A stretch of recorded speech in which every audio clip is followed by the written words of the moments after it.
Everything is larger than life. I'm scared of how we did all that.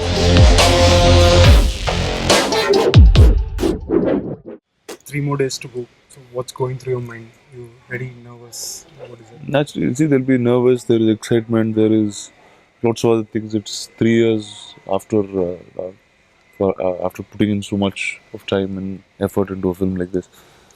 Yeah, actually, the first thing that comes is excitement. That's Right. finally wanting to watch it and see how the audience reacts. That's what's there. This is probably the first time when before your film release, everybody's talking about how well Rana's acted. Is that a surprise for you? I don't know. I've not come across such instances in the past. You see, see, usually you get that after the film releases. Yeah, exactly. And but at the same time, see, now one is there's a huge excitement about this film, Right. and you always get that when you're making the biggest film, Right. and uh, so it's been very rare that characters like this have come, films like this have come. So one is it actually shows the great interest that people have in the film. Right. About me personally, I'm excited that I did this role. Do you get conscious when you're in front of the camera? Like No, how you am I emote conscious or now? No. So I'm exactly like this when I'm no, never.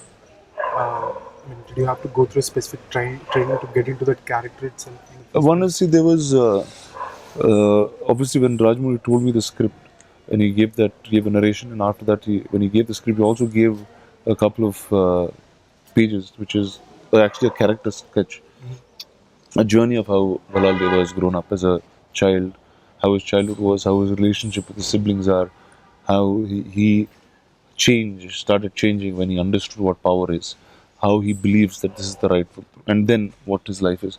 So some scenes, some will come in the film, some won't.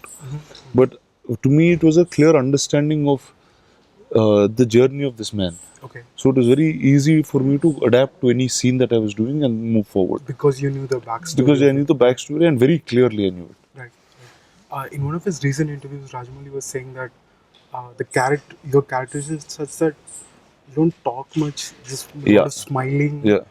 So See, how it's do you somebody that describe- you don't understand what is going through in his mind. Right. See, in many scenes you will expect him to react, but you will see no reaction, or you will see that he's reacting the other way. So it's basically he's somebody who does not blurt out or doesn't let people understand what he's going through.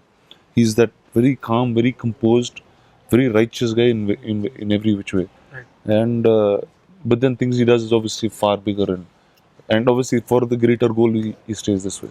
Was that fun to play? That role? Very lots of fun. See, because when you're playing, first of all, when you're doing a period film or an epic kind of story, everything is larger than life. True. And when you're playing the negative lead, uh, there are very few boundaries that one has. It's like a villain doesn't have any boundaries. Yeah. He's all Right. there. He's the right from the top.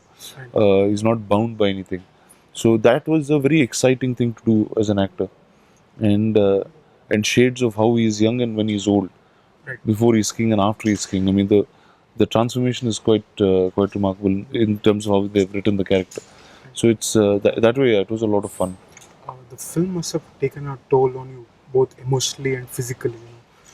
It Because does. I mean, most films do, especially films like this when you're there in it for such a large period of time. When whether it's the way you start talking, whether it's your body language, you'll start picking traits of that character unless you get into the next character, and then Right. these things drop off. So that's part and parcel of every film. But this one obviously will hang in longer, and there's a part two, so it needs to hang in longer than that. So were you still Balal Deva after shooting? When you come back to the home? For sure, no. Naturally, see the your stance is different. The way you walk in every shot is different. So those traits will kind of somewhere be there. Right. And so now it's not that much because obviously I dropped all that size and much leaner because I've started shooting for Bangalore days. Right. It's more younger, it's fun and stuff like that. But obviously, when you play that character, when you build that certain size, you start becoming that for a bit. Did you scare off people in that meantime? No, I'm sure a lot of people got shit because of the sheer size that I was. Right. What's the scariest part of the shoot? What was the scariest part of the shoot?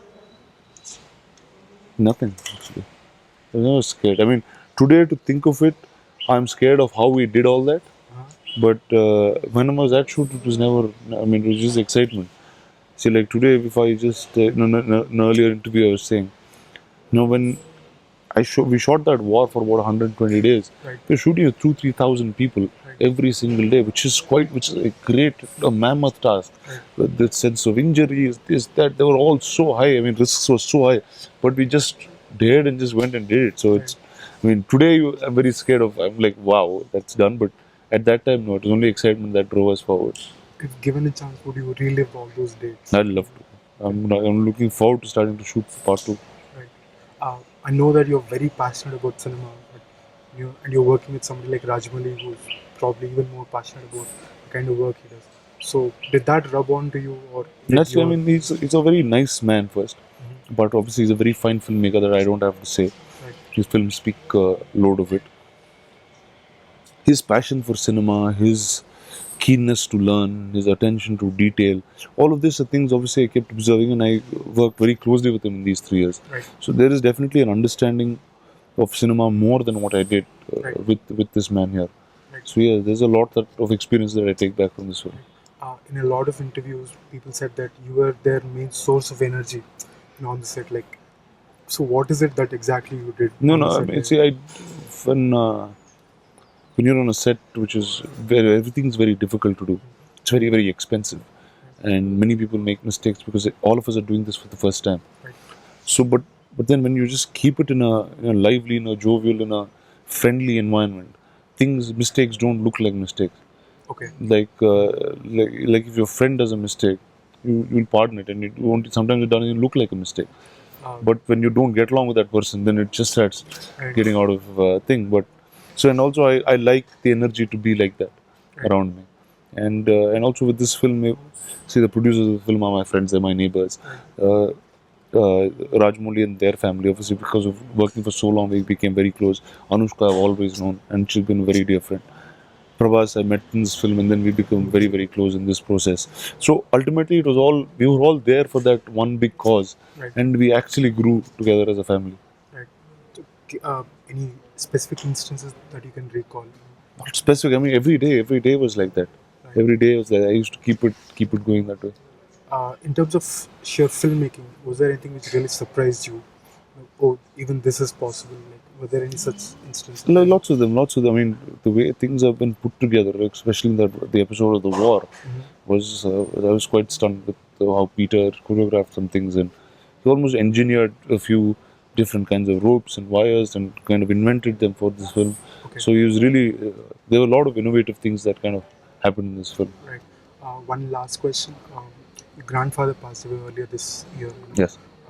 So did that take quite a long time for you to Of get course, pull yeah. yourself together and Yeah, get back to work? yes, of course. It took many months actually, and I don't. Then I realized that you will never get over it. Obviously, so that's a part of your life, and then every day in our lives we kind of pick what we've learned from him, and then keep moving forward, and then keep making more and more films, and keep him happy wherever he is. Right. So, what's gonna be? How's your day gonna be like on July 11th? Have you planned that far? 11th I didn't plan. 10th I planned. So what are you gonna do? I don't know. I just go to one of the earliest show. I probably want to see it in one of these artists across road kind of main screens, and then I want to see it in the IMAX. Right. Early, 4K print. yeah, and yeah. all, right. So these are. I saw a couple of reels there, but I want to see the film in that. Right. So that's pretty much. Cool. Ron. Thank you. All the Thank you best. so much. Thanks. Bye.